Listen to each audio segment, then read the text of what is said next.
Hi, my name is Dr. Melissa Tarantola. I'm a Ph.D. clinical psychologist and a motivation expert. Today, I'd like to talk to you about something called planned obsolescence. This is just a big word that means planning for failure. Instead of collapsing when that happens, planned obsolescence is the idea that you are planning ahead of time for that failure. Having a plan B ready to go will allow you to respond flexibly and nimbly. So let me give you a quick example. Let's say that your work productivity plan is that every day you go to the coffee shop for 2 hours. But one day you get there and you just cannot focus. So the first and probably most important ingredient in planned obsolescence is when that failure happens, don't beat yourself up, just move on to the next plan. Because beating yourself up wastes time. When you beat yourself up by telling yourself negative messages like, I'm just so lazy, or reviewing over and over again all the reasons why you're not productive, that's just going to make you feel sad and frustrated. Instead, when you fail, in those moments, I want you to tell yourself something like, today my plan is not working, and that is okay.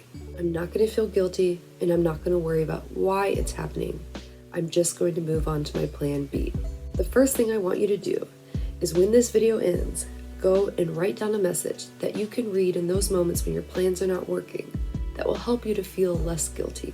The second ingredient in planned obsolescence is coming up with at least 1 or 2 alternative plans ahead of time. For example, alternative coffee shops or seeing if there's a library nearby. I also want you to consider alternatives that are completely different from your original plan.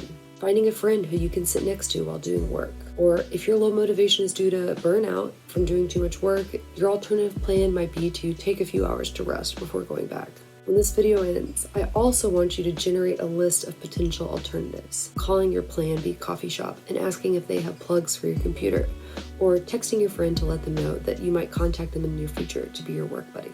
And I want to emphasize that you're going to get the best results when you both write this down and keep it somewhere that you can access at any time. Being able to look at that note in those moments when your plan isn't working, instead of trying to remember what you came up with, it's going to make you feel less stressed and make your transition to Plan B smoother and quicker.